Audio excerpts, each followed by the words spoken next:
ভাইয়া, এখানে দেহ বিক্রির হোটেলটা কোথায় একটু বলে দেবেন?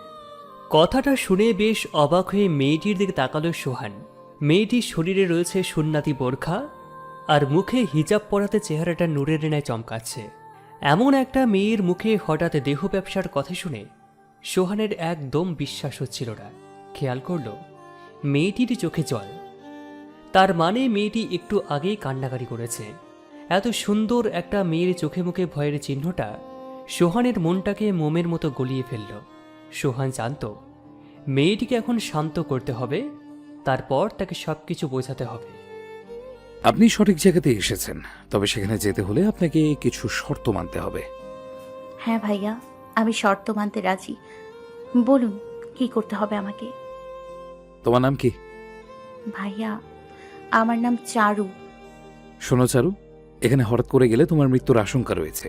জানোই তো, এখানে যারা আসে তারা একটু বেশি শক্তিশালী, তাই তোমাকে ট্রেনিং প্রাপ্ত হতে হবে।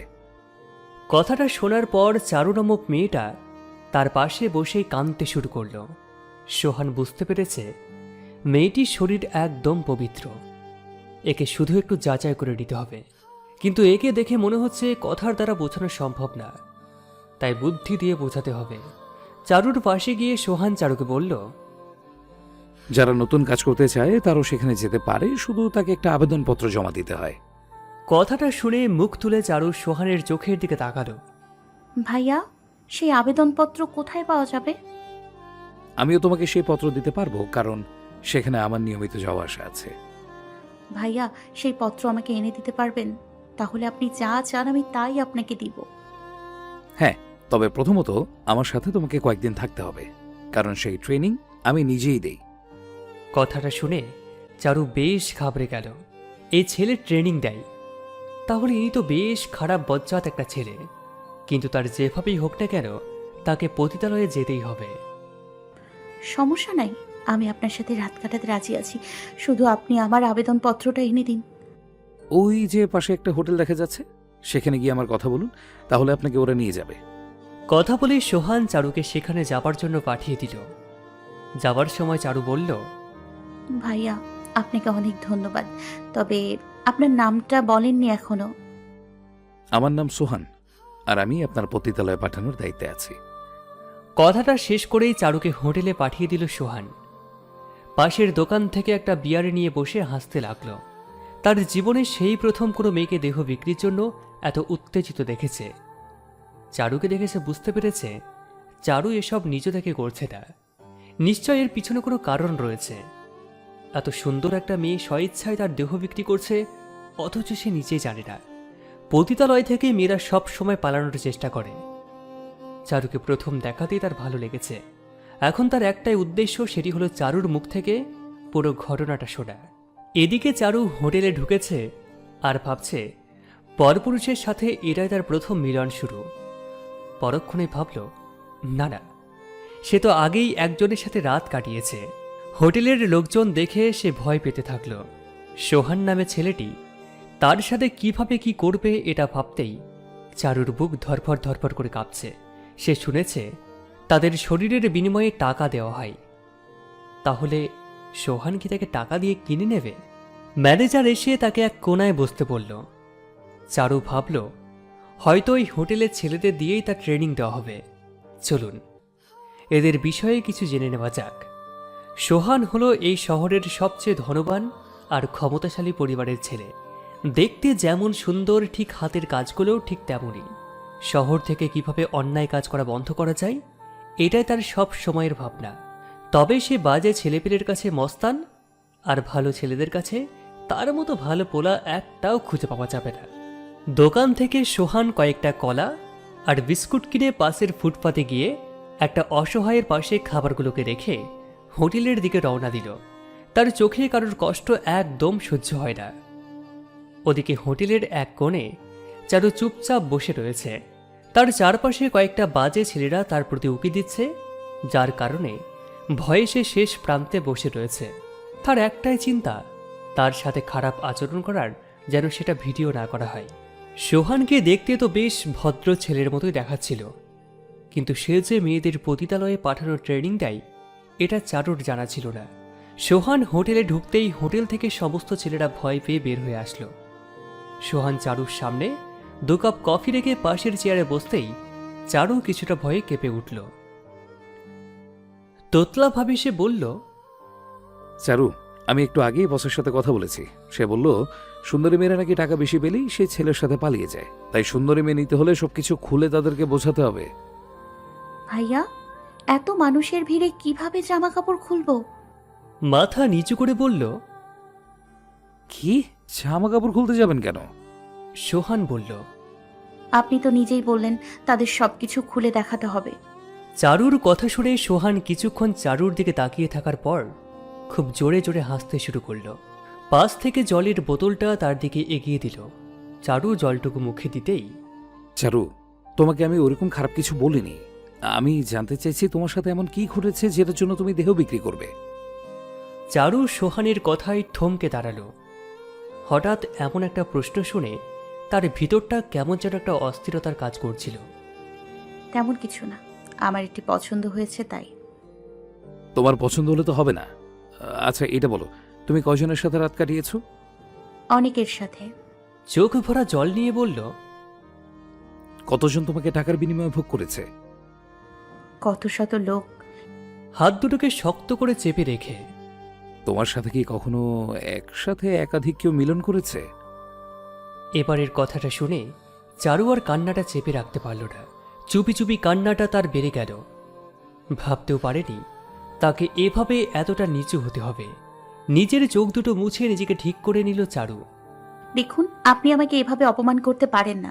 আমি যার সাথে থাকি না কেন, তাতে আপনার কি? ফুপিয়ে ফুপিয়ে বলল। তাহলে মিথ্যা বলছেন কেন? সত্যিটা বলুন। আপনার কাজ আমাকে ট্রেনিং দেওয়া, এর বেশি কিছু কেন জানতে চাইবেন? এইটা আমাকে জানতেই হবে। আমি কখনো কাউকে বিনা কারণে তার পবিত্রতা নষ্ট করাতে পারি না। আমি ট্রেনিং নিতে রাজি, তবুও কিছু বলতে পারবো না। সোহান হতাশ হয়ে অন্যদিকে মুখ ফিরিয়ে নিল।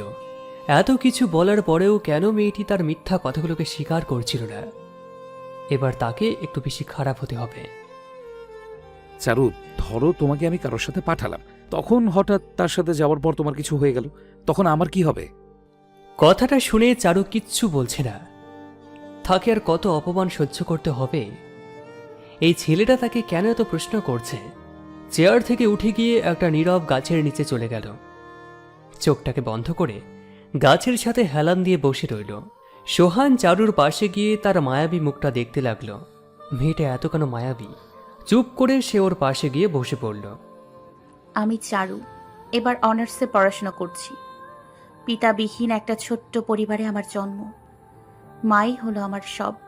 টিউশনির টাকা দিয়ে আমাদের কষ্টের সংসারটা খুব সুন্দরভাবেই কেটে যেত। কিন্তু কথায় আছে না, গরিবের ঘরে নুন আনতে পান্তা ফুরায়, ঠিক তেমনই একটা অসহ্য রোগ আমাকে বাঁচিয়ে রাখতে চায় না। আমার মাথায় প্রচণ্ড ব্যথা করে, যেটা কখনো সারাতে পারিনি। টাকা পয়সা নেই বলে কোনোদিন হসপিটালে যেতে পারিনি। কোনো রকম বাঁচার জন্য বাড়ির পাশের একটা দোকান থেকে 2 টাকার ব্যথার বড়ি কিনে খেতাম। কিন্তু সেই দোকানদার খুব খারাপ ছিল, সব সময় আমাকে খারাপ নজরে দেখতো।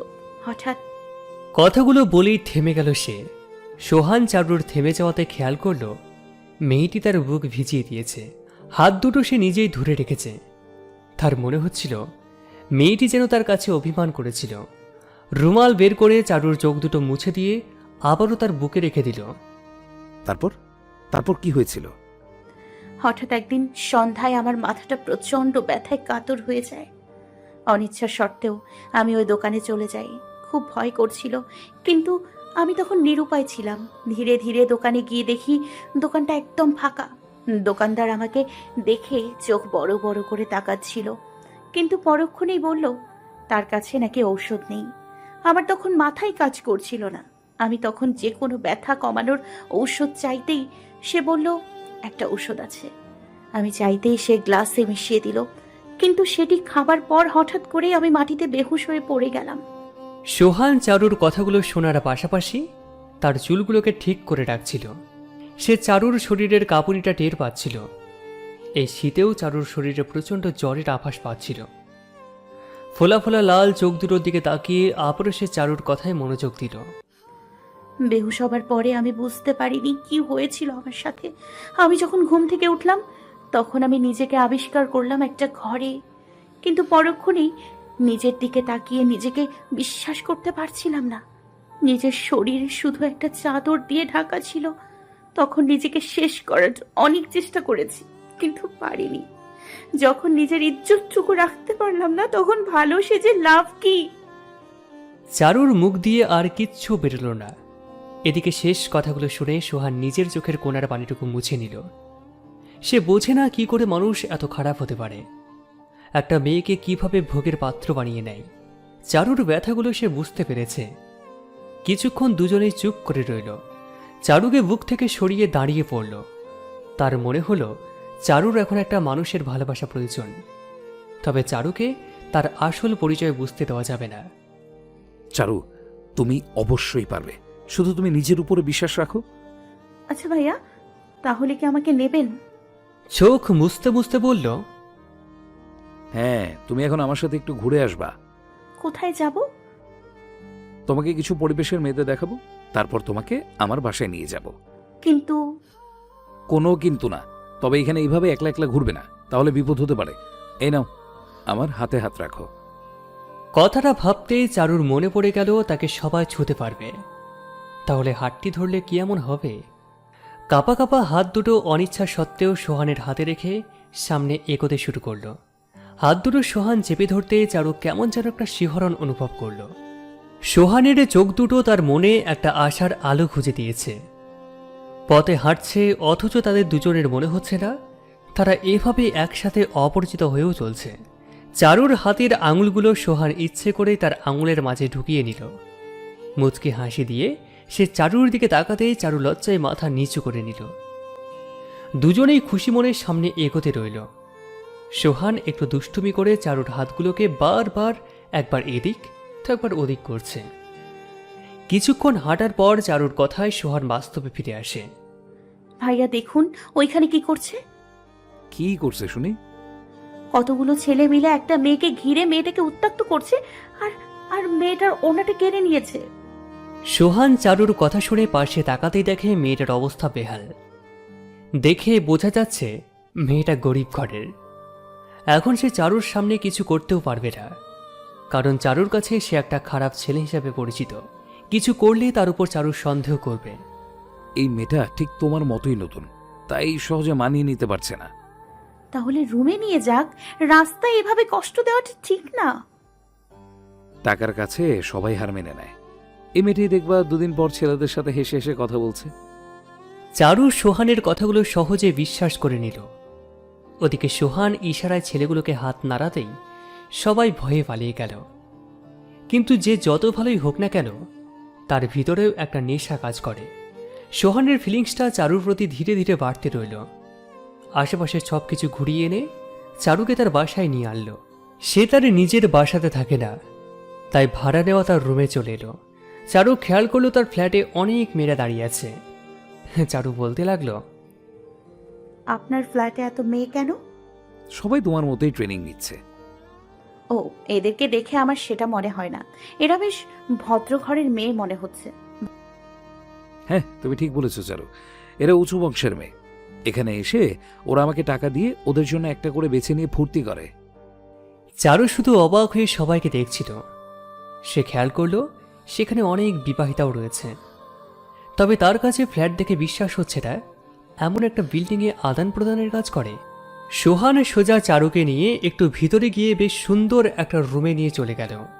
রুমটা অনেক সুন্দর জিনিসে সাজানো, যেটা চারু জীবনে কখনো দেখেনি। চারুর চারিদিকে এমন অবাকের মতো তাকিয়ে থাকতে দেখে সোহানের কেমন যেন লাগছিল। এত মেয়েকে ভালো করেছে, কিন্তু কখনো কোনো মেয়েকে খারাপ উদ্দেশ্যে স্পর্শ করেনি। চুপি চুপি চারুর পিছনে গিয়ে দাঁড়িয়ে পড়ল। পিছন থেকে চারুর কোমরটাকে আলতো করে দুহাত দিয়ে টেনে নিয়ে তার বুকে টেনে নিল। হঠাৎ সোহানের এমন আচরণ দেখে চারু বেশ ভীত হয়ে গেল। রুমে আনতে না আনতেই শুরু করে দিয়েছে। ইচ্ছে থাকা সত্ত্বেও ইচ্ছার বিরুদ্ধে সে নিজেকে মানিয়ে রাখল। তাকে ভীত হলে চলবে না, তাকে খারাপ মেয়েই হতে হবে। কিন্তু সোহানের স্পর্শটা তাকে কেমন যেন শিহরিত করছিল। হাতটা যখনই নাভির কাছে নিয়ে চারুর কোমরটাকে পুরোপুরি চেপে ধরে মুখটাকে গলার কাছে নিয়ে গেল, চারু আর তাকে নিয়ন্ত্রণ করতে পারছিল না। তার ভিতরে একটা জোরালো নিঃশ্বাস বইতে শুরু করলো। চোখটা নিমেষেই বন্ধ করে সোহানের পরম ছোঁয়াগুলো অনুভব করতে থাকলো। সোহান নিজেকে একদম দমিয়ে রাখতে পারছিল না। ছেড়ে দিতে চাইছে, কিন্তু তার হাত পাগুলো চারুকে ছাড়তেই চাইছে না। চারুকে এক টানে সে ঘুরিয়ে তার বুকের মধ্যে টেনে নিল। চুলগুলোকে দ্রুত ঘুরতেই সোহানের চোখ মুখ ঢেকে দিল। চারুর চোখের দিকে তাকিয়ে সে আর থাকতেই পারছিল না। এত সুন্দর একটা চেহারা কিভাবে তৈরি হয়েছে। চারুর মুখে টোল পড়েছে। মুখটা চারুর ঠিক ঠোঁটের 1 ইঞ্চি দূরে রেখে চারুর নাকের নিচে তিলটা দেখছিল। হাতটা মুখে লাগাতে না চাইতেও হঠাৎ মুখটা শক্ত করে চেপে ধরে আলতো করে চারুর ঠোঁটটাকে চেপে ধরল। হঠাৎ কিছু একটা টানে এক ঝটকায় সে চারুকে ধাক্কা দিয়ে সরিয়ে দিল। সোহান স্পষ্ট টের পেয়েছে কিস করাতে চারু ভয়ে কাঁপছিল। যে মেয়ে তাকে এতটা বিশ্বাস করেছে, আর এখন তাকেই ব্যবহার করা হচ্ছে। নিজের মাথায় হাত দিয়ে চিন্তার ভিতরে পড়ে গেল। কিন্তু চারু কি ভাবল? এভাবে ধাক্কা দেওয়াতে সে কি বুঝল? ভাবাটা শেষ না হতেই তার মনে হলো কেউ একজন আবারও তার ঠোঁটটাকে চেপে ধরেছে। চোখটা খুলতেই পারছিল না, তবুও চোখটা খুলে চারুর চোখের দিকে তাকালো। এমন একটা পরিস্থিতিতে সোহান নিজেই ভয় পেয়ে গেল। সে চারুর চোখে স্পষ্ট জল দেখতে পেয়েছে। হঠাৎ করে চারুর কি হয়ে গেল? নাকি চারু তাকে সত্যি তার দেহটাকে ব্যবহার করতে দেবে? চারুর থেকে নিজেকে ছাড়িয়ে নিল। চারুর চোখের জলটা তার চোখটায় জল এনে দিল। সে রুমে আর থাকতে পারল না। নিজেকে খুব নিচু মনে হতে লাগলো চারুর কাছে। রুম থেকে বের হওয়ার সময় না তাকিয়ে বলল, তোমার ভেতর প্রচুর উত্তেজনা আছে, তবে এইভাবে এত মায়াবীভাবে তাকানো যাবে না। আর চোখে জল আনলে কিন্তু তোমাকে ট্রেনিংয়ে রাখা যাবে না। সোহান কথাটা বলে উত্তরের আশায় দাঁড়িয়ে রইল, কিন্তু কোনো উত্তর না পেয়ে চলে যেতে নিল। ভাইয়া একটু দাঁড়ান। গলাটা ভারী করে বলল। কথাটা শোনা মাত্র সোহান দাঁড়িয়ে গেল। সে জানত না এমন কি রয়েছে চারুর ভিতরে, তবে চারুর কোনো কথাই তার কানে পৌঁছতে সময় লাগে না। সে দাঁড়িয়ে থাকতে চারু মুখটাকে নিচু করে পকেট থেকে খুচরো 600 টাকা তার হাতে রেখে দিল। টাকাটা হাতে পেয়ে সে চারুর চোখের দিকে তাকালো। চারুর চোখ থেকে ফোঁটা ফোঁটা জল বেরোচ্ছে। হঠাৎ করে চারুর এমন আচরণে সে অবাক হয়ে বসে পড়ল। চারু, আমাকে টাকা দিচ্ছ কেন? কি ব্যাপার, কথা বলছো না যে? চারুর কোনো জবাব না পেয়ে সে বুঝতে পারল না চারু তাকে কি বোঝাতে চাইছে। টাকাগুলো সে একটু ভালো করে চেয়ে দেখল। টাকাটা একটু ভিজে গিয়েছে, যেটা দেখে তার বুঝতে আর বাকি রইল না চারু এই টাকাটা অনেক আগেই হাতে রেখেছিল। কিন্তু টাকাগুলো কেন তাকে দেওয়া হলো? চারুর কাঁধে হাত রেখে জানার চেষ্টা করলেও চারু বলছিল না। রেগে গিয়ে সে চারুকে ধমক দিয়ে কয়েকটা ঝাঁকুনি দিতেই কান্না ভেজা কণ্ঠে তার গলা থেকে বেরিয়ে এলো, ভাইয়া আমি আজ 2 দিন কিছুই খাইনি, মাথা ব্যথাটাও শুরু করেছে। আমার কাছে আপনাকে দেবার মতো কিছুই নেই। এই টাকাগুলো সেদিন দুজনের থেকে টিউশনে করে পেয়েছি। এর চেয়ে আর 1 টাকাও বেশি দেওয়ার ক্ষমতা আমার নেই। আপনি যদি চান তাহলে আপনাকে আমি সব দিব, শুধু আপনি আমাকে এখানে থাকতে দিন। ফুপিয়ে ফুপিয়ে বলল। এখন আর সোহান রুমে নেই, সে রাস্তায় চলে এসেছে। এই শীতেও তার গা গরমে ভিজে যাচ্ছে, তার হাত পাগুলো এখনো কাঁপছে। একটা মেয়ে কিভাবে এতটা কষ্ট ভোগ করতে পারে? সে ভাবতেও পারেনি 600 টাকা দিয়ে মেয়েটি কি করত। চোখ থেকে জলটাকে মুছে নিল। তার সেই দৃশ্যটা একদম ভাবতে ইচ্ছে করছিল না।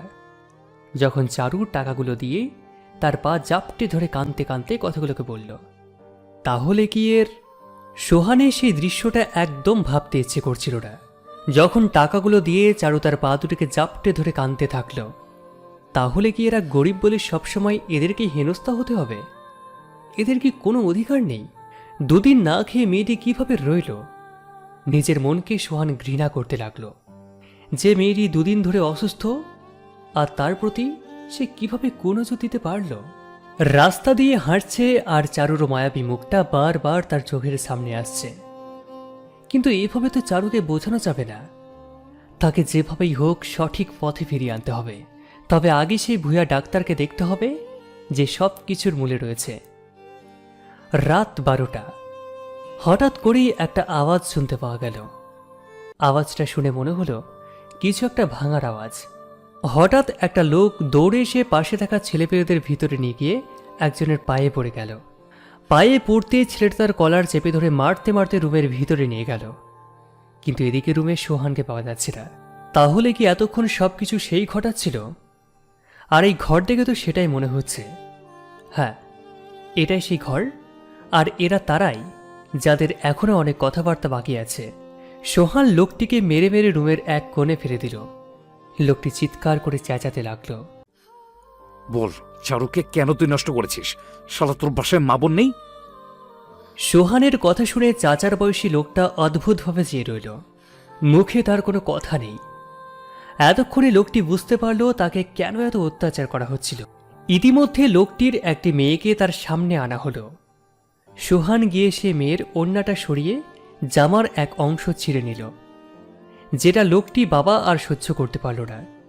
চিৎকার করে কাঁদতে কাঁদতে বলল, বাবা, তোমার পায়ে ধরি, তুমি আমার মেয়েটার সাথে এমন করো না। আমি তোমাকে সব কিছু বলছি, শুধু আমার মেয়েটাকে ছেড়ে দাও। কথাগুলো শুনে মেয়েটিকে সেখান থেকে সরিয়ে নেওয়া হলো। সোহান লোকটির বুকের উপর পা রেখে বলল, বল, কেন চারুর সাথে এমন করলি?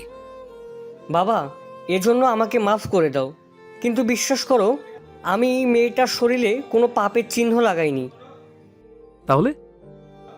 আমি ঘুমের ঔষধ দিতেই মেয়েটা ঘুমিয়ে পড়ার পর আমি মেয়েটাকে বিছানায় রেখে দিই। নিজের মেয়েকে মিথ্যা বলে ওর শরীর থেকে বোরকা খুলে ঢেকে রাখতে বলি।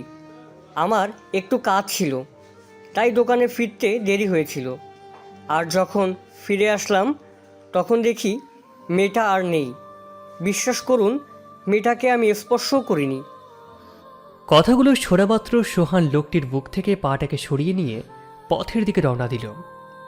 সে লোকটির কথা শুনে হাসবে নাকি কাঁদবে সেটা একদম ভেবে পাচ্ছে না। খুশির আকারটা তার চোখে মুখে ভাসছে। বাসায় ফিরে এসেছে আর এখন সে চারুর রুমের সামনে দাঁড়িয়ে রয়েছে। হাতের খাবার প্যাকেট আর কাঁধে রয়েছে কিছু কাপড়। দরজার কড়া নড়তেই চারু দরজা খুলে ফেলল।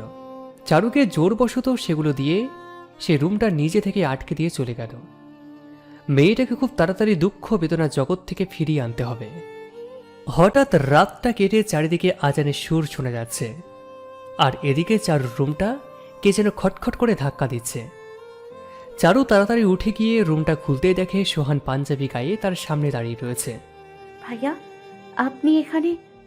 চারু, এভাবে এত অলস হলে চলবে না তো। এখন আবার কি করতে হবে? তাড়াতাড়ি উঁচু করে এসো, নামাজ পড়তে হবে। সোহানের কথা শুনে চারুর চোখ দুটো লম্বা হয়ে গেল। পতিতা হতে গেলে নামাজ পড়তে হয়? সে তো কখনো এরকম কথা শোনেনি। ভাইয়া, পতিতা হতে নামাজ পড়তে হবে কেন? চারু, তুমি কিন্তু আমাকে ধমক দিচ্ছ। যাও, গিয়ে উঁচু করে এসো। কিন্তু আমাকে তো জানতে হবে এসবের ভেতরে আবার নামাজ আসলো কোথা থেকে। আমি তো দেখেছি পতিতারা খুব খারাপ হয়। চারু, যখন তুমি ভালো কাজ করবে তখন তোমাকে কেউ সন্দেহ করবে না, আর যারা শুধু খারাপ কাজ করে তাদেরকে পুলিশে ধরে নিয়ে যায়। সোহানের কথাটা চারু বিশ্বাস করে নিল। সে তো নিজেই কত রকমের পুলিশ কেস দেখেছে। যাক বাবা, তাহলে এখন থেকে নামাজ পড়লে আমাকে কেউ সন্দেহ করবে না। ভাইয়ার তো হেব্বি বুদ্ধি। কথাটা শুনে চারু মাথা তুলে চুলকাতে চুলকাতে রুম থেকে বের হয়ে আসলো। চারু যেতেই সোহান চুপি চুপি হাসতে হাসতে সেখান থেকে চলে যেতে যেতে বলল। চারু অজুখানায় গিয়ে দেখে ফ্ল্যাটের সবাই সেখানে উপস্থিত। সে ভাবল হয়তো এখানে সবাইকে এই নিয়ম মানতে হয়। চুপি চুপি একটা মেয়ের কাছে গিয়ে বসে, আচ্ছা আপু, তাহলে এসব সত্যিই মানতে হয়? এই মেয়ে, কিসব বলছো? মেয়েটি বলল। চারু বুঝতে পারল না মেয়েটি এমন কেন বলল। অজু সেরে সে নামাজ শেষ করে ব্যালকনি দিকে দাঁড়ালো। কখনো সে এমন স্বাধীনভাবে ফ্ল্যাটের রাত কাটায়নি। ব্যালকনি থেকে ঠান্ডা হাওয়া লাগতেই তার চুলগুলো দুলতে শুরু করলো। সকাল হতেই আবার চারু সোহানের সামনে হাজির। ভাইয়া আমাকে ডেকেছেন? হ্যাঁ, নামাজ পড়েছো? জি। কোরআন পড়তে পারো? জি না। কাল থেকে নামাজ বাদেই পাশের রুমে কোরআন শিখতে যাবে। কি? অবাক হয়ে কথাটা বলল। এত অবাক হওয়ার কিছু নেই। যদি তোমাকে পুলিশ কোনো হোটেল থেকে আটক করে তখন তুমি কোরআন পড়লে ওরা তোমাকে ছেড়ে দেবে। ও, এই কথা। কিছুটা বোঝার ভান করে বলল, সকালে কিছু খেয়েছো? না। আচ্ছা ভাইয়া, একটা কথা বলবো? হ্যাঁ বলো। কি কি কি কি তুমি কাকে এই কথাটা বলেছো? অবাক হয়ে বলল, এই পাশের রুমের আপুকে। চারু, এখন থেকে আর এসব করবে না। ধরো তার কথা যদি সবাই জেনে যায়, তাহলে সে লজ্জা পাবে না? তাহলে সে কি কখনো শিকার যাবে নাকি? হ্যাঁ ভাইয়া, ঠিক বলেছেন। তো চারু সাহেব, এখন থেকে কিভাবে চলতে হবে? এখন থেকে কারোর সাথে এইরকম কথা বলা যাবে না। এই তো ভালো মেয়ে। এখন যাও, আর গিয়ে রেডি হয়ে নাও। তোমাকে নিয়ে বেরোতে হবে। কোথায় যাবেন? তোমাকে নিয়ে একটু হসপিটালে যেতে হবে। বুঝো না, মেয়েদেরকে একটু ডাক্তার দেখানো উচিত। চারু আর কোনো কথা না বলে রুম থেকে চলে গেল। চারুর পাগলের মতো মাথাটা দেখে সোহান আর হাসি ধরে রাখতে পারল না। এ কেমন বাচ্চা মেয়ে রে বাবা, এত বড় হয়েছে তবু ভিতরে বাচ্চাদের মতো বোকায় রয়ে গিয়েছে। হসপিটালটা খুব কাছেই, তাই সোহান চারুকে নিয়ে হেঁটে হেঁটেই রওনা দিল। তাকে একটা বিষয় জানাতে হবে যেটা চারুর জীবন মরণের সাথে জড়িয়ে আছে। পথে হাঁটার সময় চারু সোহানকে ডিস্টার্ব করার চেষ্টা করতে চাইল, কিন্তু কোনো মতেই ফিরে উঠছে না। তাই চারু সোহানকে বলেই ফেলল, ভাইয়া, একটা কথা বলবো? হ্যাঁ বলো। আচ্ছা ভাইয়া, কল গার্লরা তো প্রতিদিন কতজনের সাথে রাত কাটায়, তাহলে ওদের কেন বাচ্চা হয় না? চারুর এই কথাটা শুনে সোহানের মাথাটা বনবন করে উঠল। চারুর দিকে সে হাবলার মতো তাকিয়ে রইল। এখন সে চারুকে কি জবাব দেবে? এই মেয়েকে কে বোঝাবে বাবা? এসব ভাবতে নেই।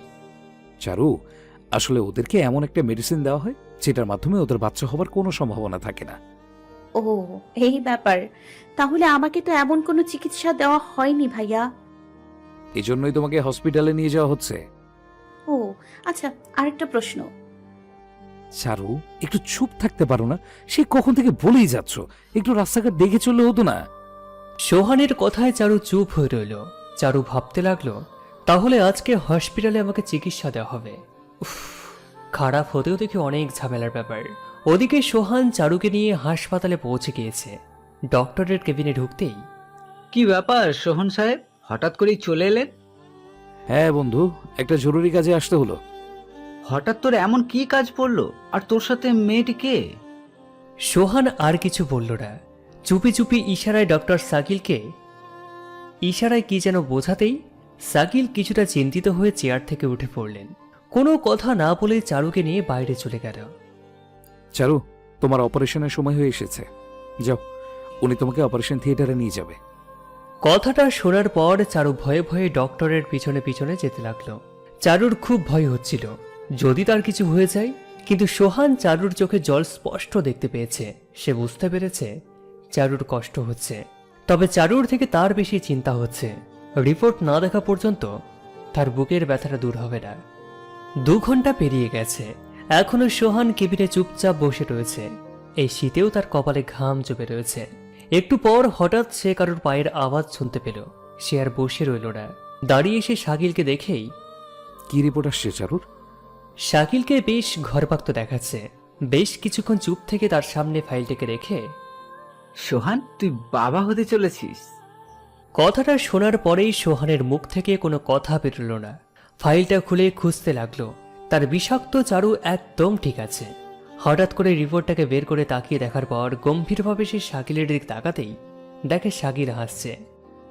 তোকে দেখে আমার খুব লালসা হচ্ছে। শালা, তুই বাবা হলি কেমনে? হাসতে হাসতে, শাকিল, তুইও না? বল, আর কি কোনো সমস্যা আছে? চারুর অপারেশন নেগেটিভ, সে একদম ঠিক আছে। এমনকি তার শরীরের এক ফোঁটা আঁচড়ও লাগেনি। তুই আমাকে বাঁচালি। সোহান, আমি যেটা ভাবছি সেটা কি ঠিক? কথাটা বলতেই চারুর রুমে ঢুকে পড়ল। চারুকে দেখা মাত্র সোহান দৌড়ে গিয়ে চারুকে জড়িয়ে ধরল। চারু কিছু ভাবার আগেই এসব ঘটতেই তার শরীর কিছুটা কেঁপে উঠল। এভাবে লোকজনের ভিতর এইরকম ভাবে জড়িয়ে ধরাতে চারুর লজ্জায় লাল হয়ে গেল। সোহান আর একটা মুহূর্ত দাঁড়ালো না, চারুর হাতটা ধরে কেবিন থেকে বেরিয়ে এলো। শুধু পিছনে এক পলক ফিরিয়ে শাকিলের দিকে তাকিয়ে একটা হাসি দিয়ে বের হয়ে এলো। রাস্তায় 2 জন হাঁটছে, কিন্তু এখনো চারুর বুক ধরফর ধরফর করছে। চুপচাপ পাশাপাশি 2 জন হাঁটছে, কিন্তু কারুর মুখে কোনো কথা নেই। তবে চারুর মনে একটা প্রশ্ন জাগছে। আপনি আমাকে অত লোকের ভেতর জড়িয়ে ধরলেন কেন? চারু বলল। তুমি সঠিকভাবে অপারেশন করতে পেরেছো। কিছুক্ষণ পর তাহলে জড়িয়ে ধরার কি প্রয়োজন? চারু, তুমি একটু বেশি বেশি কথা বলো। শোনো, এই যে তোমার আজকে অপারেশন হলো না, ঠিক তেমনি আজ থেকে তুমি দু একটা ছেলের সাথে রাত কাটাতে পারবে। চারু কথাগুলো শুনে খুব একটা খুশি হলো না। হয়তো সে চায়নি এত তাড়াতাড়ি সোহানকে ছেড়ে যেতে, কারণ সোহান কাছে থাকলে তার খুব ভালো লাগে। সে সোহানের কথায় কোনো উত্তর না দিয়ে চুপচাপ তার সাথে বাসায় ফিরে আসলো। এশার পর নামাজ শেষ করে চারু রুম থেকে বেরিয়ে এলো। এভাবে সারা দিন রুমে থাকতে তার একদম ভালো লাগে না। একটু আগে সোহান তাকে নামাজ পড়তে বলেছে। আচ্ছা, তাহলে কি আমাকে প্রতি ওয়াক্তে নামাজ আদায় করতেই হবে? কথাগুলো ভাবতে ভাবতে চারু কোনো জবাব না পেয়ে ভাবল, এবার ভাইয়ার রুম থেকে একবার শুনে আসি। সে চুপি চুপি সোহানের রুমের দিকে এগোতে লাগলো। খেয়াল করলো রুমটা খোলা রয়েছে। একটু উকি ঝুঁকি দিয়ে দেখলো ভিতরে কেউ নেই। ভিতরে গিয়ে সোহানকে না পেয়ে সে রান্নাঘরে চলে গেল। গিয়ে দেখেন সোহান রান্নাঘরে বসে রয়েছে। চারু সোহানকে রান্না করতে দেখে বেশ অবাক হলো। ছেলেরাও রান্না করতে পারে? এদিকে চারুকে রান্নাঘরে আসতে দেখে, কি ব্যাপার, এত রাতে তুমি এখানে? কথাটা শুনে চারু কিছুটা ভয় পেল। হঠাৎ করে কিছু শুনলে তার বেশ ভয় লাগে। মানে কিছু না, একটু চারপাশটা দেখছি। ও, তাহলে ভিতরে আসো। চারু ভিতরে গিয়ে চুপি চুপি সোহানের পাশে দাঁড়ালো। এভাবে রাতের বেলায় একটা ছেলের কাছে দাঁড়াতে তার কিছুটা সংকোচ বোধ হলো। চারু, রান্না করতে পারো? জি। কি কি রান্না করতে পারো? আমাদের তো নিজেদের পরিশ্রম করে খাবার জোগাড় করতে হতো, তাই রান্নার জগতের সবকিছুই তৈরি করতে পারি। বাহ, তাহলে তোমাকে বউ বানালে তো ভালোই হবে। দুষ্টু হাসি দিয়ে। কি বললেন? বলছি, আমাকে একটু সাহায্য করো। আজকে বুয়াটা ছুটিতে আছে, তাই রান্নাটা করার কেউ নেই। তবে যে আপনি রান্না করছেন? বাইরের খাবার আমার অতটা ভালো লাগে না, তাই সবসময় এই বিষয়টা মাথায় রেখে রাঁধুনি হয়ে গিয়েছে। হ্যাঁ, সব ঠিক আছে, তবে আপনি তরকারিতে কিন্তু ওইটা লবণের জায়গায় চিনি ঢাললেন। কথাটা শুনে সোহান কৌটোর দিকে তাকিয়ে একটু মুখ দিতেই দেখে চারুর কথাটা একদম সঠিক। কি করবে আর কি বা বলার আছে তার? মানে এই তোমাকে যাচাই করছিলাম যে তুমি বুঝতে পারো নাকি। আমতামতে করে বলল, হ্যাঁ হ্যাঁ, আমি আসার আগে থেকেই তো আপনার হাতে কৌটাটা দেখছি। তাহলে আপনি স্বপ্নের ভেতর আমাকে যাচাই করছিলেন বুঝি? ধরা খেয়ে আর কিচ্ছু বলতে পারল না সোহান। চুপি চুপি সেখান থেকে সরে পড়ল। কিন্তু রান্না জিনিসের ড্রয়ারের সামনে বোতলের গায়ে তো লবণ লেখা ছিল। তার মানে রাঁধুনি তার থেকে কি একটা লুকিয়ে রাখে। কিন্তু চারুর কাছে তো লজ্জাটা শেষ করেই ফেলেছে। চারুর দিকে তাকাতেই খেয়াল করলো চারু এখনো মিটিমিটি করে হাসছে। আর কি করবে? শালার চিনি, তুই আমারে করিয়া দিলি নুন। মনে মনে কথাগুলো বলতে বলতে লজ্জায় রুম থেকে বেরিয়ে গেল সোহান। রাতের খাবার খেতে বসে সোহান আর কিচ্ছু বলতে পারল না। রান্নাটার কোনো তুলনাই হয় না। এমন একটা মেয়ে যদি তার সব সময় রাঁধুনি হয়ে থাকতো তাহলে কতই না ভালো হতো। খাবারগুলো খেয়ে দুজনেই ঘুমানোর জন্য নিজেদের রুমে চলে গেল। রাতটা এভাবেই দুজনেই কেটে যেতে লাগলো। দেখতে দেখতে 3 দিন পার হয়ে গেল। রাত ঠিক 2টো বাজে। হঠাৎ চারুর রুমে দরজায় কে যেন ঠকঠক করতে লাগলো। এত রাতে কে তার দরজার সামনে এসে তাকে ডাকবে? চারুর মুহূর্তেই গলাটা শুকিয়ে গেল। সন্ধ্যায় সোহান বলেছিল তাকে নাকি সকালে কিছু কাজ করতে হবে। তাহলে কি রাত না হতে কেউ চলে এসেছে? কথাগুলো ভাবছে আর চুপি চুপি দরজার দিকে এগোচ্ছে। খুলবে কি খুলবে না, এসব ভাবতে ভাবতেই দরজাটা খুলে ফেলল। ভাইয়া, আপনি এত রাতে? চারু, তাড়াতাড়ি রেডি হয়ে নাও। এত রাতে আবার কি মহাকাজ পড়লো যে এই শীতে উঠতে হবে? কথাগুলো বলতেই রুমের বাল্বটাকে জ্বালিয়ে দিল চারু। চুলগুলো এলোমেলো হয়ে তার কান থেকে নেমে পড়েছে। রাতের এমন দৃশ্য দেখে সোহান কি করবে বুঝে উঠতে পারছে না। ঠোঁটগুলো এত গোলাপি যে লিপস্টিকে তার কোনো প্রয়োজনই পড়ে না। শরীরে একটা রেশমি কালারের পোশাক, সব মিলিয়ে তার কেমন যেন একটা অনুভূতি তৈরি হলো। হঠাৎ চারুর ডাকে সে বাস্তবে ফিরে এলো। এই যে ভাইয়া, এমন ভাবে চুপ হয়ে আছেন কেন? তাড়াতাড়ি সবকিছু খুলে ফেলো। কি? চোখ বড় বড় করে বলল, সরি, বলছি যে তাড়াতাড়ি পোশাক পাল্টে নাও। নিজের মুখ চেপে ধরে বলল, ভাইয়া, আপনি মাঝে মাঝে এমনভাবে কথাগুলো বলেন, মনে হয় আপনি যেন আগে থেকেই সেগুলো মুখস্থ করে আসেন। কিন্তু এই ঠান্ডায় এমন কি কাজ পড়লো? যাও তাড়াতাড়ি উঁচু করে আসো। ভাইয়া, বুঝি না, নষ্ট হতে এসবের কি দরকার? বেশি কথা নয়, তোমাকে রাত জাগতে শিখতে হবে, তাই তোমার জন্য এটা খুব দরকার। ঠিক আছে, কিন্তু আমাকে তো খারাপ কিছু ট্রেনিং দেওয়াই হচ্ছে না। পতিতালয়ে বেশিরভাগ দাড়িওয়ালাই যায়। যখন তোমাকে তারা প্রশ্ন করবে তখন যাতে তুমি সহজে উত্তর দিতে পারো, সেই জন্য এই কাজটা তোমাকে করতে হবে। ও, এই জন্যই ভাবি হুজুরটা এত বাটপার হয় কেন। যখন বুঝতে পেরেছো তখন আর দাঁড়িয়ে থাকার কোনো দরকার নেই। তাহলে ওই যে লোকজন বলে জামা কাপড় আর কত কিছু খুলে ফেলে, এসব বিষয়ে কখন শেখাবেন? এবারের কথাটা শুনে সোহান কিছুক্ষণ নীরবতা পালন করতে থাকলো। সে এই মেয়েটাকে কিভাবে বোঝাবে, চারু তুমি এখনো বাচ্চা, তোমাকে দিয়ে একদম এসব হবে না। চারু, যদি তোমাকে ক্লাস 5-এ পড়ার সময় 10ম শ্রেণীর প্রশ্ন দেওয়া হয় তাহলে তুমি কি করবে? আমি তো তখন সেটা পড়বো না, কারণ আমার পড়াশোনা তখনও অনেক বাকি। ঠিক তেমনি তোমাকে যদি একেবারে শেষ প্রান্তে ট্রেনিং দেওয়া হয় তাহলে তুমি সেটা নিতে পারবে না। কথাটা শোনায় চারু ভীষণ লজ্জা পেল। সে নিজের মাথায় আঘাত করে নিজেকে বলতে লাগলো,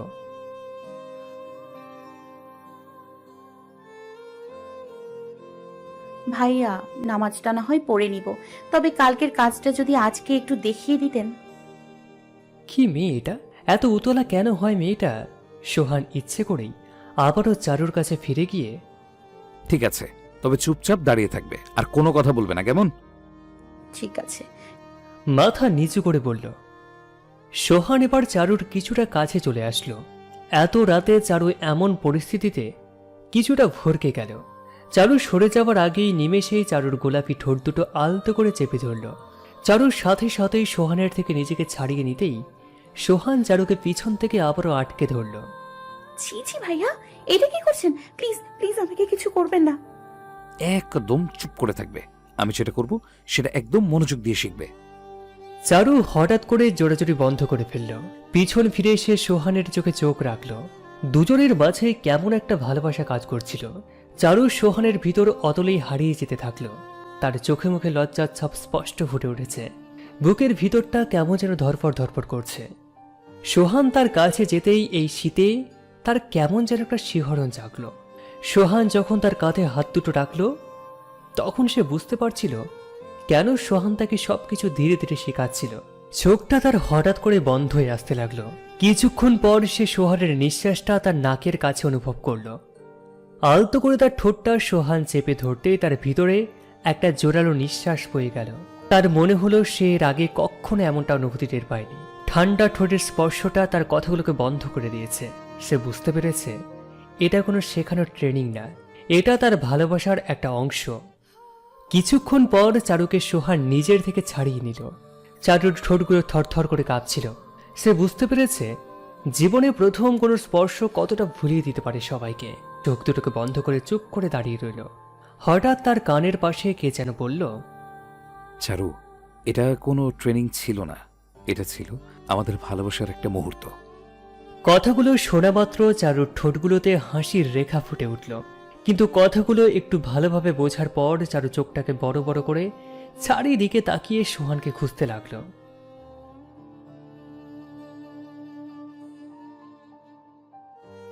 পরক্ষণেই সে আবারও হেসে উঠল। যেভাবেই হোক না কেন প্রকাশ্যে ভালোবাসার চেয়ে চুপি চুপি প্রেম বিনিময়টাই ভালো। আর যাই হোক, ছেলেটা খারাপ হলেও বেশ রোমান্টিক, হয়তো এজন্য ছেলেটা এতটা ফেমাস। তবে একটু পাগল টাইপের, তবে সেটা কোনো সমস্যা না। পাগল ছেলেরাই একটু বেশি রোমান্টিক হয়, তারাই শুধু ভালোবাসাটাকে পাগলামের মাঝে নিজের করে নেয়। হাসতে হাসতে সে অজুখানায় বসে পড়ল। আর যাই হোক না কেন সে এতটুকু বুঝতে পেরেছে যে সোহান তাকে অনেকটাই ভালোবেসে ফেলেছে, আর সে নিজেই তো সেই ছেলেটাকে ভালোবাসে। অজুখানা থেকে এসে ফ্লোরে জয়নামাজটা পড়ে নিল। বোরখাটা পরে আয়নার সামনে থেকে নামাজের দিকে অগ্রসর হতে লাগলো। তাকে আজকে এই ছেলেটাকে পাবার জন্য খোদার কাছে মিনতি করতে হবে। অজুখানা থেকে এসে ফ্লোরে নামাজটাকে পড়ে নিল। বোরখাটা পরে আয়নার সামনে থেকে নামাজের দিকে অগ্রসর হতে লাগলো। তাকে আজকে এই ছেলেটাকে পাবার জন্য খোদার কাছে মিনতি করতে হবে। এত রাতে আগে কখনো ওঠার অভ্যাস নেই, তাই নামাজ শেষ করে সে বিছানায় ঘুমিয়ে পড়ল। সকাল হতেই হঠাৎ চারুর চোখে রোদ লাগতেই তার চোখ দুটো খুলে গেল। তাকাতেই দেখে সোহান তার কাছে হাজির। এখনো ঘুমিয়ে আছো? ঘড়িতে কত বাজে সেটা দেখেছো? সোহান, আপনি একটু সাড়া দিলেই উঠে যেতাম। তো বলুন, এখন আমাকে কি করতে হবে? আজকে তোমাকে পতিতালয়ে ভ্রমণ করতে নিয়ে যাব। কি সত্যি আমাকে সেখানে নিয়ে যাওয়া হবে? হ্যাঁ, তুমি ঘুম থেকে উঠে দেখো একটা কাপড় রাখা আছে, সেটা পরে বাইরে চলে এসো। কথাটা বলেই সোহান রুম থেকে বের হয়ে গেল। চারুর মন খুশিতে ভরে গেল। তার ইচ্ছেটা আজকে পূরণ হতে যাচ্ছে। টেবিলের উপর তাকিয়ে দেখে তার জন্য একটা পোশাক রাখা আছে। প্যাকেট থেকে পোশাক বের করে বুঝতেই পারছে না এটা কিভাবে পরিধান করে। পাশে খেয়াল করে দেখল তার জন্য সোহান ব্যবস্থা করে রেখেছে। পোশাকটাকে পরে আয়নার সামনে যেতে সে নিজের মুখ নিজেই ঢেকে নিল। সোহান জানে চারু একবার সেখানে যাবার পর আর ভুলেও এরকম পরিকল্পনা করবে না। তবে চারুকে দেখতে বেশ হয়েছে, কিন্তু চারুর দিকে তাকাতেও পারছে না। চুপচাপ হাসিটাকে থামিয়ে রেখে গাড়িটাকে নিয়ে রওনা দিল। পতিতালয়ের গেটে সোহান গাড়িটাকে থামাতেই চারপাশের ছেলেপেলেগুলো কিছু একটা আঁচ করতে পেরেই চুপচাপ এক কোনায় গিয়ে দাঁড়িয়ে রইল। গাড়ি থেকে সোহান নামতে খেয়াল করল চারপাশটা একদম ফাঁকা। সে পিছনে তাকাতেই দেখে তার পিছনে 15টা গাড়ি দাঁড়ানো। সোহান একটা হাসি দিয়ে চুপচাপ ভিতরে চলে গেল। চারু গাড়ি থেকে নামছে আর চারপাশটাকে বারবার দেখছে। মনে মনে বলতে লাগলো। গেটের ভিতরে যেতেই চারুর চোখ দুটো বড় বড় হয়ে গেল। কি সব হচ্ছে এখানে? যে যেখানে পারছে সেখানে কি সব আজেবাজে কাজ করছে। পাশের রুম থেকে আওয়াজ আসতেই চারু একটা চিৎকার দিয়ে দৌড়ে দূরে চলে গেল। চারদিকের মেয়েদের গায়ে তার থেকেও বিচ্ছিরি পোশাক। কেউ কেউ আবার নিজেই ছেলেদেরকে ধরে নিয়ে যাচ্ছে। হঠাৎ তার এক পাশে নজর যেতেই কিছুটা এগিয়ে গিয়ে রুমে একটু উকে দিতেই এক ছটকায় মাটিতে পড়ে গেল। এখানে কি করা হচ্ছে মেয়েদের সাথে? চারুর পাশের মেয়েটাকে হঠাৎ করে কয়েকটা ছেলে এসে উঁচু করে নিয়ে গেল। মেয়েটা অনেক চেষ্টা করেও নিজেকে বাঁচাতে পারল না। তার মনে একটা প্রশ্ন জাগলো। তার পাশ থেকে মেয়েটাকে নিয়ে গেল, কিন্তু তাকে কেন কেউ কিচ্ছু বলল না? কথাটা ভাবতেই হঠাৎ তার বুকের দিকে খেয়াল করতেই দেখে একটা কার্ড লাগানো। চারু একটু ভালো করে লক্ষ্য করে দেখে সেখানে একটা পুলিশ লাইসেন্স কার্ড লাগানো। চারিদিকে এমন অবস্থা দেখে চারপাশটা তার কাছে আধারের মতো লাগছিল। পাশের একটা গেট থেকে দেখে একটা উলঙ্গ মেয়েকে কয়েকজন ধরে আবার নিয়ে যাওয়া হচ্ছে। চারুর আর বুঝতে বাকি রইল না মেয়েটাকে এখানে পাচার করা হয়েছে। এক দৌড়ে চারু বাইরে বেরিয়ে গাড়িতে উঠে পড়ল। গাড়িটা আর সেখানে একটা মুহূর্ত দাঁড়ালো না, সোজা বাসার সামনে এসে থামল। গাড়ি থেকে চারু নেমে দৌড়ে রুমের মধ্যে চলে গেল। সোহান বুঝতে পেরেছে চারু সবটুকু বুঝে নিয়েছে। সে জানতো চারুকে পুরো বোঝানোর দরকার নেই। সেজন্য চারু শুধু পতিতালয়ের বেচাকেনা জায়গাটাকে দেখিয়েছে, আসল ভোগের জায়গাটা তাকে দেখায়নি। রাতে দুজনেই ছাদে বসে রয়েছে। পাশাপাশি বসে দুজনেই কফি হাতে নিয়ে তাদের সামনে থাকা চাঁদটাকে দেখছে। পাশ থেকে কেউ একজন বলে উঠল, ভাইয়া, আজকালেও মেয়েরা এত নির্যাতিত? এটাই সমাজের সবচেয়ে বড় সমস্যা, যেটার বিরুদ্ধে রুখে দাঁড়ানোর জন্য কোনো পদক্ষেপ নেওয়া হয় না। ভাইয়া, একটা কথা বলবো? আপনি এই পেশায় কতদিন আছেন? প্রায় 10 বছর। আপনি তো অনেক মেয়েকে সেখানে পাঠান, কখনো কারো প্রতি আপনার মায়া লাগেনি? কথাটা শুনে সোহান কিছুক্ষণ নীরব হয়ে রইল। একটা মেয়ে যদি তার নিজের জীবন নিজে থেকেই বিপদের দিকে ঠেলে দেয়, তখন আমার কিচ্ছু করার থাকে না। যদি কেউ কখনো আমাকে বলতো, ভাইয়া আমি এইসব পথে যাব না, তাহলে তাকে তক্ষণই ছেড়ে দিতাম। কিন্তু জানেন, এইসব মেয়েরা কখনো সে পথ থেকে আর ফিরে আসতে চায় না। ভাইয়া, এটার জন্য কি শুধু আমাদেরকেই দায়ী করলে ঠিক হবে? চারু, তোমাকে একটা প্রশ্ন করব। যখন তুমি আমার দেওয়া পোশাক পরে বের হয়েছিলে, তখন লোকজনের তোমার প্রতি কেমন আকর্ষণ হয়েছিল? আমি যখন চারপাশটা দেখছিলাম, সবাই আমাকে বারবার দেখছিল। মেয়েদের এই একটাই সমস্যা, যেটা তারা তাদের পোশাকের মধ্যে প্রচার করে বেড়ায়। অনেকে বলে, তাহলে শিশুরা কেন নির্যাতিত হয়?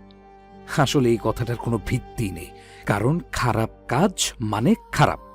যেটা তুমি ওদেরকে দেখাচ্ছ, সেটা তারা তোমার থেকে নিতে না পেরে শিশুদের উপরে প্রভাব ফেলছে।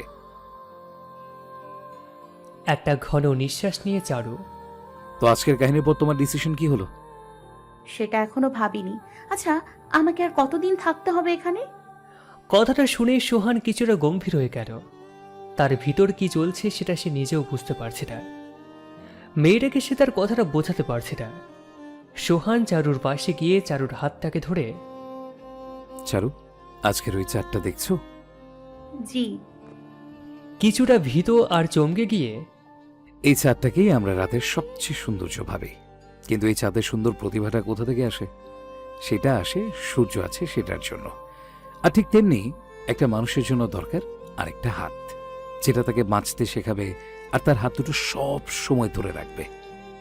কথাগুলো চারুর ভিতরে শিহরিত হতে শুরু করলো। চারুর চোখে চোখ রেখে দাঁড়িয়ে পড়ল সোহান।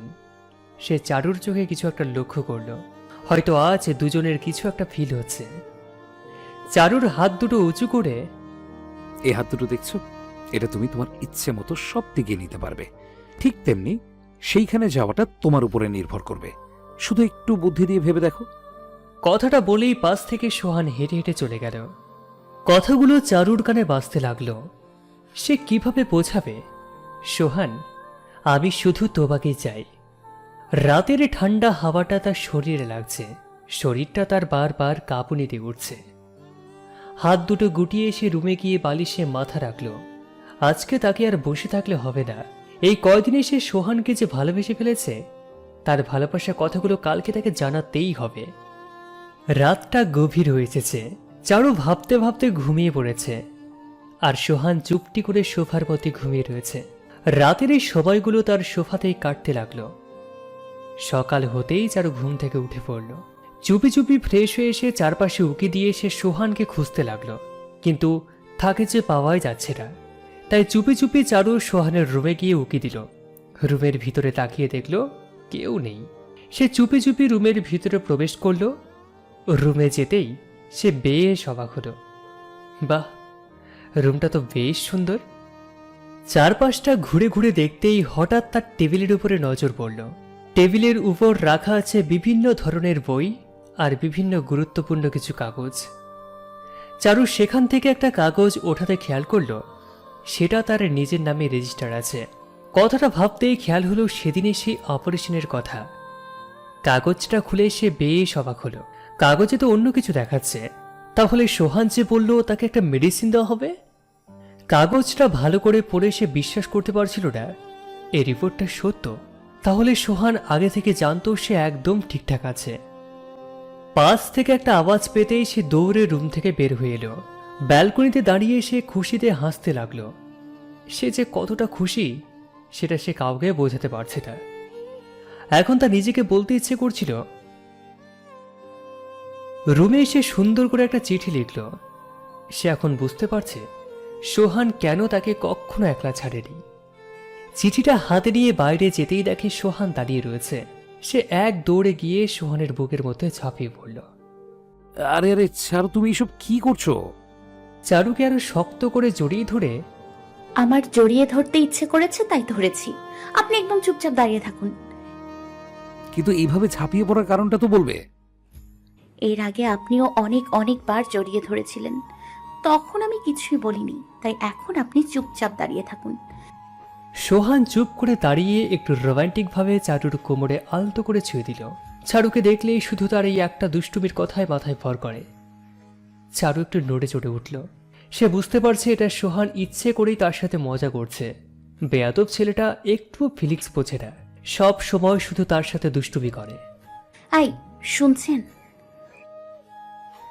কোমর থেকে একটু হাতটা সরানো যাবে? ইয়ে মানে?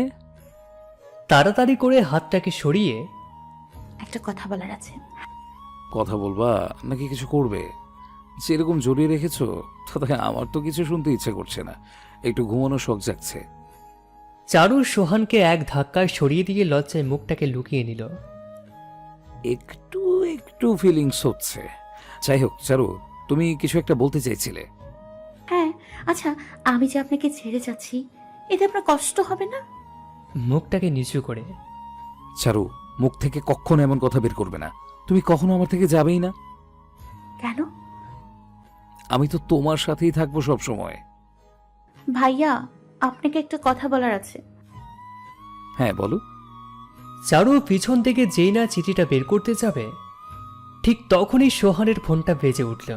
সোহান ফোন হাতে নিয়ে খেয়াল করলো বাস থেকে বাবা ফোন করেছে। চারু চোখটাকে বন্ধ করে চিঠিটা সোহানের সামনে রাখতেই সে ফোনটাকে কানে নিয়ে পিছনে ফিরে একটা দূরে চলে গেল। অনেকক্ষণ হতে চারু কোনো সারা শব্দ না পেয়ে চোখ খুলে তাকিয়ে দেখে সোহান তার পাশে নেই। খেয়াল করলো একটু দূরেই সোহান কার সাথে যেন কথা বলছে। চারুর মনটা ভীষণ খারাপ হয়ে গেল। চিঠিটা আর তার দেওয়া হবে না এটা দেখেই চিঠিটাকে লুকিয়ে নিল। বেশ অভিমানের দৃষ্টিতে সে সোহানের দিকে তাকিয়ে রইল। কিছুক্ষণ পর সোহান কথা শেষ করে খেয়াল করল চারু চারদিকে অন্যরকম ভাবে তাকিয়ে আছে। চারুর পাশে এসে, কিছু মনে করো না, বাসা থেকে বাবা ফোন করেছিল। সব সময় বাসার বাইরে থাকি, সেই জন্য বাবা আমার বিয়ের জন্য মেয়ে দেখতে চাইছে। মুচকি হেসে, বাহ, তাহলে তো আপনাকে শুভেচ্ছা জানাতেই হচ্ছে। চারু, তুমি কিছু একটা বলতে চেয়েছিলে। কই না তো, মিথ্যা বলবে না। যেটা বলতে এসেছিলাম সেটা এখন মনে নেই, পরে মনে পড়লে তখন জানাবো। মুখ চাপা দিয়ে, হ্যাঁ, পাগল ছেলের বোকা পাগলি। চারু, তুমিও না, একদম বোকা একটা মেয়ে। আস্তে আস্তে, পাগল বললে মনে হলো। আরে বললাম যে খাবার সময় হয়ে গিয়েছে, চলুন, আপনার খাবারটা বেড়ে দিতে হবে তো। সোহান চারুর কথায় বোকা হয়ে সেখান থেকে চলে গেল। চারু চুপি চুপি হাসছে। ছেলেটা বুদ্ধিমান হলেও একেবারে পাগল, একটা কথাও একটু ভালো করে শোনে না। চারু মনে মনে ভাবছে সোহানকে তার বাবা বিয়ের চাপ দিচ্ছে, তাহলে সোহান অবশ্যই একটু চাপে থাকবে। এই সুযোগেই আমি সোহানকে আমার করে নেব। যেভাবেই হোক সোহানকে আমার মনের কথা জানাতেই হবে, কারণ আমি জানি ছেলেটা মেয়েদের থেকেও বেশি লজ্জা পায়। তাই সে বুড়ো হয়ে গেলেও আমাকে তার ভালোবাসার কথাটা বলবে না। অনেকক্ষণ ধরে হোটেলে একা একা বসে রয়েছে। সে যে কখন সোহান তাকে এখানে বসিয়ে রেখেছে। চারপাশে সবাই তার দিকে তাকাচ্ছে। তার খুব ভয় করছে। এখানে সোহান তাকে এনেছে কারোর সাথে দেখা করবার জন্য। পানির বোতল হাতে নিতেই খেয়াল করলো সোহান তার পাশে বসল।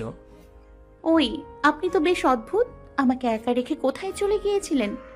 চারু, আমি দুঃখিত, কিন্তু একটা কাজের জন্য বাড়ি গিয়েছিলাম। চারিদিকে তাকিয়ে, এভাবে হবে না, মাফ চান। ঠিক। সোহানের কথা থেমে যেতে চারু অবাক হয়ে সোহানের চোখের দৃষ্টিটা লক্ষ্য করল। বাইরের দিকে তাকাতেই খেয়াল করলো একটা ছোট্ট 4 বছরের বাচ্চা তাদের দিকে এগিয়ে আসছে। বাচ্চাটা এগিয়ে আসতেই সোহান দৌড়ে গিয়ে বাচ্চাটাকে কোলে তুলে নিল। সোহানের কোলে বাচ্চা দেখে আরো অবাক হয়ে গেল। সোহান চারুর পাশে এসে বাচ্চাটিকে কোলে নিয়ে বসল। সোহানের মুখে ফুটে উঠেছে ভালোবাসার হাসি, যেটা চারুকে চিন্তার অঘরে ফেলে দিল। হঠাৎ পাশ থেকে শুনছ কথাটা শুনে চারু মুখ তুলে তাকাতেই একটা যুবতী মেয়ে, তবে মেয়েটিকে দেখে বোঝাই যাচ্ছে মেয়েটি বিবাহিত। চারুর আর বুঝতে বাকি রইল না এদের কাহিনীটা। নিজের অজান্তেই তার চোখ দিয়ে জল বেরিয়ে এলো। সোহান তার সাথে প্রতারণা করেছে, সে তাকে মিথ্যা বলেছে, নিজের চোখের জলটাকে লুকিয়ে নিল। চারু, তোমাকে ওদের জন্যই বসিয়ে রেখেছিলাম। এই যে, এরই হলো আমার ছোট্ট খোকা, আর ও হলো ঋতু। ঋতু হাতটা বাড়াতেই চারুর বুকটা ধরপড় ধরপড় করে উঠল। নিজের ভালোবাসাটা অন্যের কাছে, এটা ভাবতেই হাত দুটো কাঁপতে লাগলো। পরিচিত হওয়ার পর খেয়াল করলো সোহান শুধু ঋতুর সাথে কথা বলে যাচ্ছে। একটা আহাকার তার ভিতর কাজ করতে শুরু করলো। কান্নাটা আর তার পক্ষে চেপে রাখা সম্ভব হচ্ছিল না। সোহানকে একটু ওয়াশরুমে যাওয়ার কথা বলে হোটেল থেকে বেরিয়ে এলো। চুপ করে একটা ফাঁকা জায়গা দিয়ে সে হাঁটছে। টপ টপ করে তার চোখ থেকে জল পড়ছে। নিজেকে তার খুব অসহায় মনে হচ্ছিল। গরিব বলে সোহান তার সাথে এতটা নোংরামি করতে পারল। একটা মেয়েকে বিয়ে করে আরেকটা মেয়েকে দিয়ে লালসার হাত বাড়িয়ে দিল। একটা প্রতারকের সাথে সে কিছুতেই থাকতে পারবে না। কান্না করতে করতে সে নিজের বাড়িতে ফিরে যাবার জন্য রওনা দিল। এদিকে সোহান চারুর জন্য অপেক্ষা করে না পেয়ে বেশ চিন্তায় পড়ে গেল। সে চারুর ভিতর কিছু একটা আন্দাজ করতে পেরেছে। চারু রুমে ঢুকে তার সবকিছু গুছিয়ে নিল। নিজের গা থেকে সোহানের দেওয়া শাড়িটাকে খুলে ফেলল। একটা প্রতারকের শাড়ি তার শরীরটাকে নোংরা করে দেবে। নিজের সবকিছু চারু ব্যাগের মধ্যে ভরে টেবিলের উপরে রেখে দিল। চোখটা মুছে সোহানের রুমে চলে গেল। তার সেই চিঠিটা টুকরো টুকরো করে ছিঁড়ে সোহানের ডায়েরির উপরে রেখে দিল। ড্রয়ার থেকে তার অপারেশনের রিপোর্টটাকে বের করে নিল। রিপোর্টটাকে বুকে জড়িয়ে ধরল। সোহানকে সে একটা ধন্যবাদ জানালো। প্রতারণা করলেও তাকে সে সঠিক পথে ফেরাতে পেরেছে, নিজেকে পবিত্র রাখতে শিখিয়েছে, একটা মৃত্যুর হাত থেকে তাকে বাঁচিয়েছে। সে আর একটুও সোহানের রুমে দাঁড়ালো না। চুপটি করে নিজের রুমে গিয়ে ব্যাগটাকে নিয়ে রুমটাকে আটকে দিল। কিছু দূর সামনে এগোতেই হঠাৎ তার পা দুটো থমকে গেল। খেয়াল করল তার সামনে সোহান দাঁড়িয়ে রয়েছে, কিন্তু চারু সোহানের দিকে তাকালো না। সোহান ঘেমে গিয়েছে। সারাটা পথ হয়তো তার দৌড়ে এসেছে, সেই জন্য এই ঠান্ডার ভিতরে তার কপালটা ঘেমে গিয়েছে। চারুকে দেখে দৌড় এসে চারুর কাছে চলে গেল। চারুর দিকে তাকিয়ে দেখে চারু কান্না করছে। চারুর কাঁধে সোহান হাত রেখে বলল, আমাকে না জানিয়ে হঠাৎ হোটেল থেকে চলে এলে কেন? আর তুমি এভাবে কাঁদছো কেন? কি হলো, কিছু বলছো না যে? কেউ কি তোমায় মেরেছে? চারুর কোনো আওয়াজ না পেয়ে সোহান চারুর মুখটাকে উঁচু করতেই ঠাস ঠাস ঠাস সোহান নীরবে মুখে হাত দিয়ে দাঁড়িয়ে রইল। সে ভাবতেও পারছে না চারু কেন তার গায়ে হাত তুলল। ওই মেয়েটাকে আনতে পারেননি? যান গিয়ে আপনার বউ আর বাচ্চাকে আদর করুন। আপনার লজ্জা করে না? একটা বাচ্চা থাকতে আপনি অন্য আরেকটা মেয়ের সুযোগ নিতে চান? কথাগুলো বলে ধাক্কা দিয়ে সোহানকে সরিয়ে দিল। বাইরে যেতেই হঠাৎ পিছন থেকে সোহান চারুর হাতটাকে চেপে ধরল। সোহানের চোখ দুটো জলে টলমল করছে।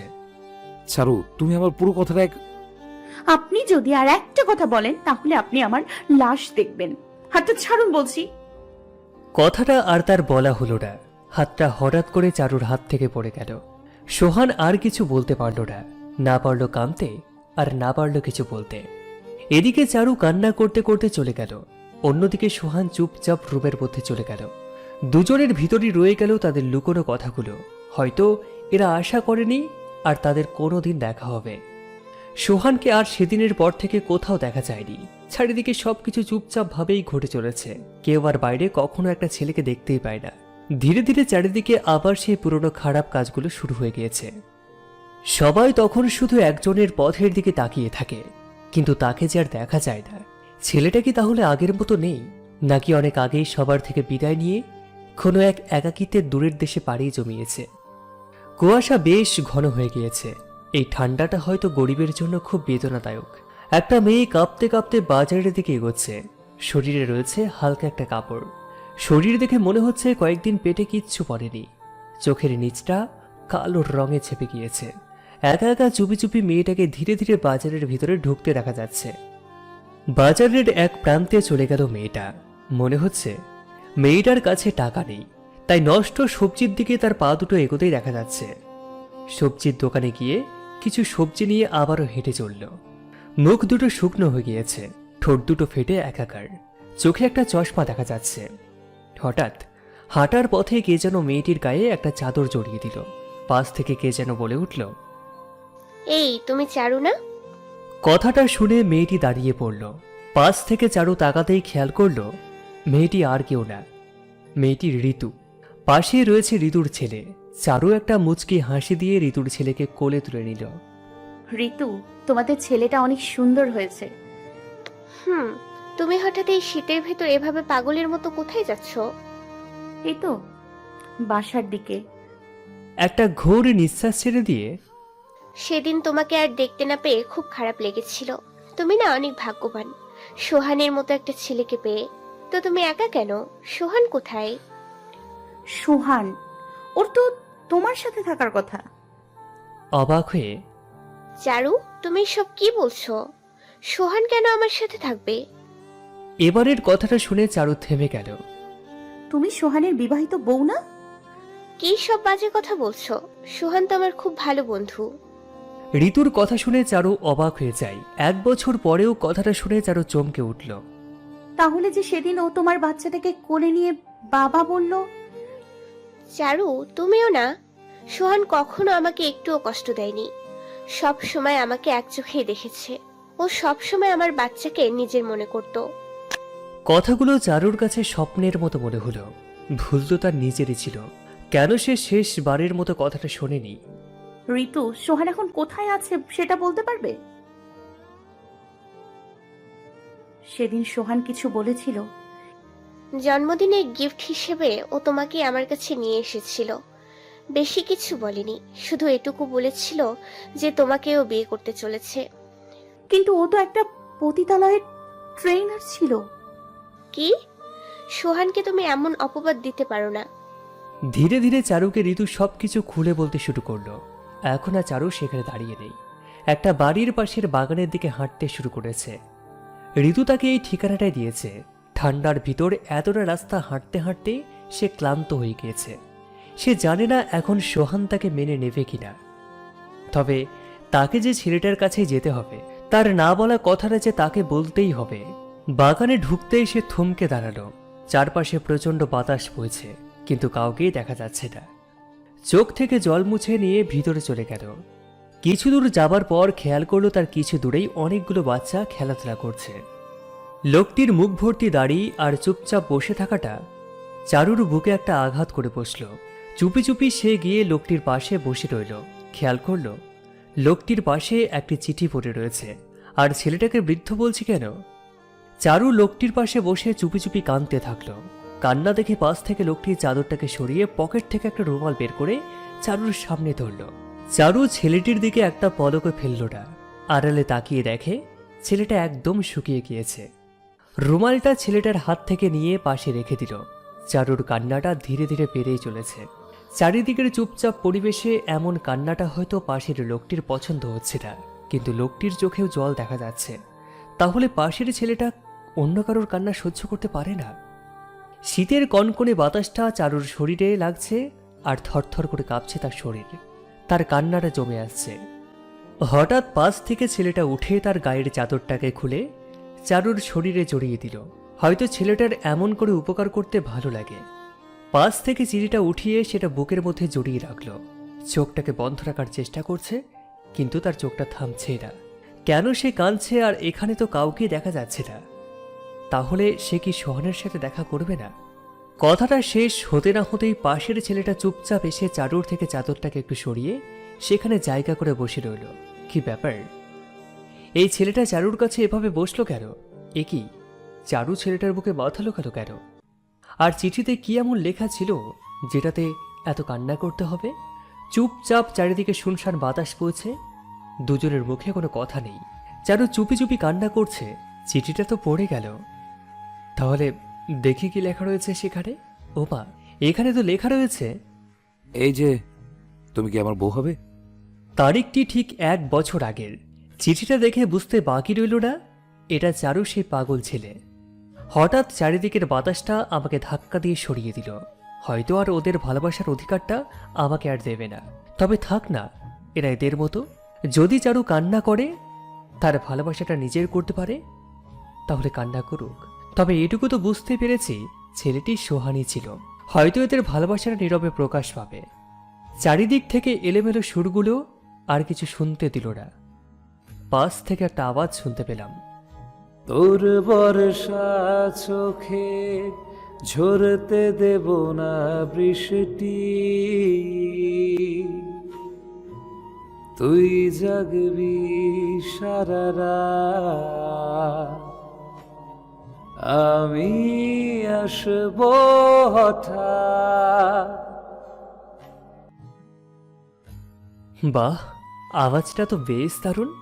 এই যে দুজন পাগল আর পাগলি, তাহলে গানের সুরে সুরে তোমাদের থেকে বিদায় নিচ্ছি।